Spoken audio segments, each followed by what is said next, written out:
Rozmowy i zdjęcia zbliżały się ku końcowi. Zależało mi na udokumentowaniu jeszcze jednej akcji. Tym razem w Toruniu, gdzie przez miasto miała przejść Red Rebel Brigade, trupa artystów-performerów wymyślona przez Douga Francisco. Pierwsze przejścia odbyły się w trakcie protestów Extinction Rebellion w 2019 roku w Londynie.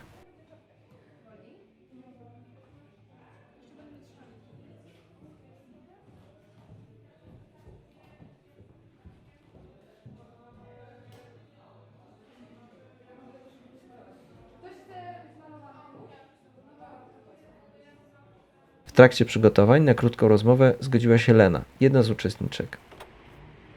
Co możesz powiedzieć właśnie o symbolice tych strojów? Okej. Bo są bardzo zwracają uwagę. Domyślam się, że właśnie o to chodzi, bo wchodzicie w przestrzeń publiczną.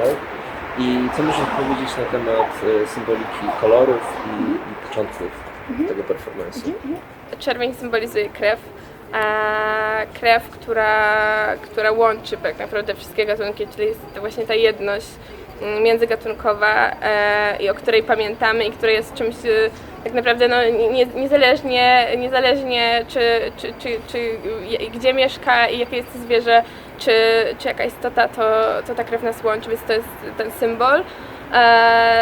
Stroje, które przypominają stroje wdów, nazywamy się wdowami lub wdowcami i można powiedzieć, że jest to dlatego, że opłakujemy śmierć wymarłych gatunków, ale z drugiej strony przekazujemy bardzo dużo emocji, przekazujemy emocje nie tylko negatywne tak naprawdę, bo można powiedzieć, że cały czas łączymy się, jakkolwiek by to brzmiało, łączymy się z tym światem, który umiera, łączymy się z tym światem, którego nie widzimy na co dzień, ale jest i po prostu i ta natura, która umiera, którą niszczymy.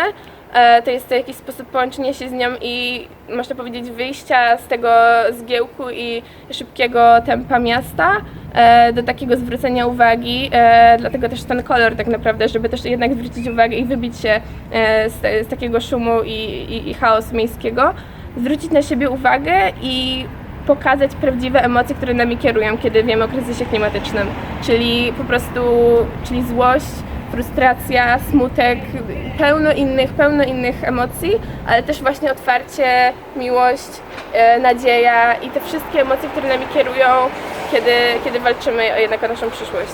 I poprzez publiczne, właśnie artystyczne wyrażanie tych emocji, o których powiedziałaś, zależy Wam na tym, żeby te emocje też jakoś się przelały na ludzi, którzy Was widzą? Tak, zdecydowanie, bo wiemy, że naszym zadaniem jest tak naprawdę naszą misją jest to, żeby obudzić społeczeństwo, żeby przekazując właśnie różnymi formami, tak jak na przykład tą, przekazując jakby nasze emocje innym, żeby oni tak samo zrozumieli i może przez tą formę zrozumieli, że to jest poważny problem i to nie jest żadna fanaberia, to nie jest coś, co robimy w wolnym czasie, bo nam się nudzi, tylko to jest dosłownie coś, z czym to jest jakby największy problem naszej cywilizacji, największy kryzys naszej cywilizacji i w ten sposób chcemy zwrócić na to uwagę i sprawić, żeby ludzie wzięli to na poważnie i już i naprawdę zrozumieli ten kryzys.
Badania naukowe nie pozostawiają wątpliwości.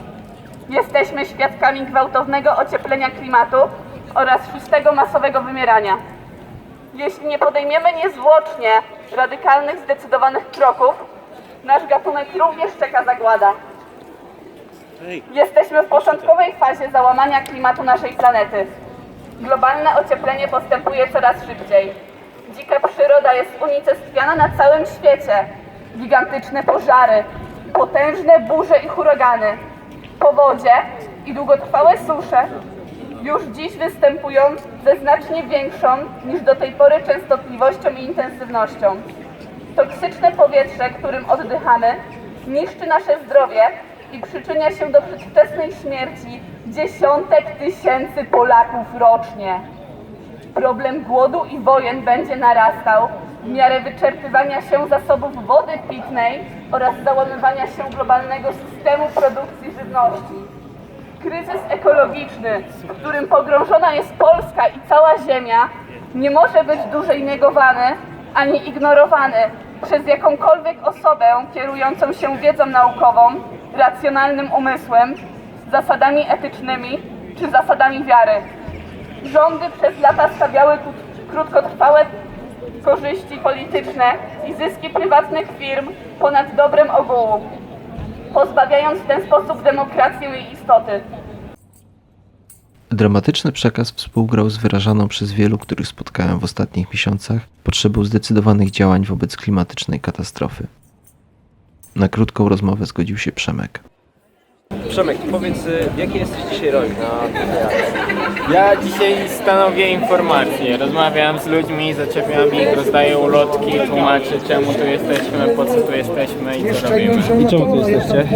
No jesteśmy tu, żeby wyrazić nasz smutek i żal za światem, który umiera na naszych oczach. Setki tysięcy albo i więcej gatunków. Szacuje się, że 200 gatunków dziennie umiera. Tempo jest 1000-krotnie szybsze niż gdyby nie takie działania ludzi, jakie widzimy.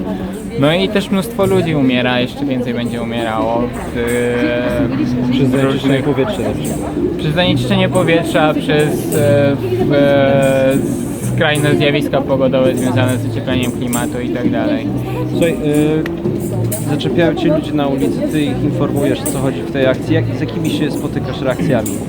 Reakcje są raczej przychylne. Dużo osób widać po oczach, że nigdy się wcześniej z niczym podobnym nie spotkało, więc są bardzo zaciekawieni.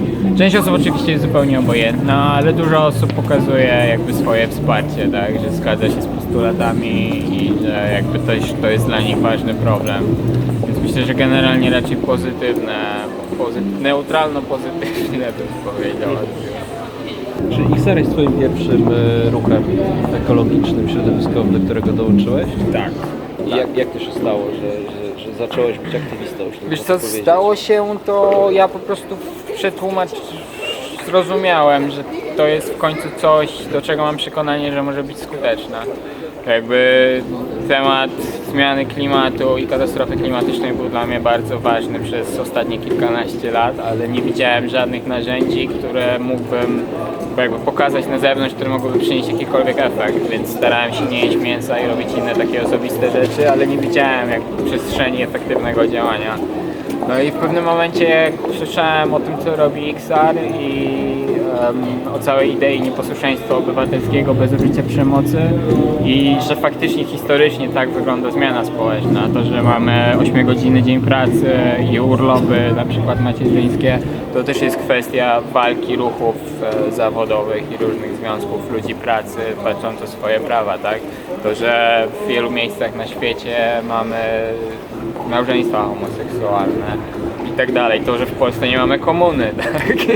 To też jest między innymi wynik tego, że że ludzie po prostu wymówili posłuszeństwo swojemu państwu, żeby prowadzić zmianę. I proces tej zmiany, proces tych protestów nie był zawsze uprzejmy, tak? No nie, on nigdy nie jest uprzejmy. My uwielbiamy te postacie historyczne, bo już one udowodniły swoją postawą, że ta zmiana była potrzebna, ale w momencie, w którym te postacie wychodzą na ulicę, to my po prostu się wkurzamy, że oni na tej ulicy stoją, nie? Martin Luther King to nie była najbardziej uwielbiana postać, a jedna z założycieli XR-u w Londynie ostatnio wygrała plebiscyt na najbardziej znienawidzoną mieszkankę Londynu w mieście, więc ta zmiana nigdy nie jest łatwa, tak? Jakby aktywiści tutaj nie dostają medali. Oprócz możliwości wpływania na rzeczywistość społeczno-polityczną, aktywizm niesie ze sobą nieusuwalny ładunek emocjonalny. Z jednej strony może pomóc w odzyskaniu poczucia sprawczości, pozwala zacieśnić lub stworzyć nowe relacje międzyludzkie. Może też dawać poczucie wspólnoty i sensu działania. Z drugiej, próby wpływania na polityków i społeczeństwo mogą być mozolne i frustrujące. Co więcej, aktywizm nastawiony na wchodzenie w konflikt publiczny może być dodatkowym źródłem stresu dla osób na to nieprzygotowanych. Naraża też na różnego rodzaju ryzyka, np. fizyczne czy prawne, ale też na trudniejsze do uchwycenia skutki emocjonalno-psychologiczne. Aktywizm pozostaje niejednoznaczny, tak jakby moment wejścia w przestrzeń publiczną miał w różnym stopniu wynikać z tego, co prywatne, czasem głęboko przeżywane. Spędzając czas z aktywistami i aktywistkami, byłem pod wrażeniem ich wiedzy, zaangażowania i różnorodności pomysłów na działanie. Jednak jak nigdy wcześniej wydało mi się ważne, by dowiadując się o zmianach klimatu, nie zapominać o zmianach zachodzących w nas samych.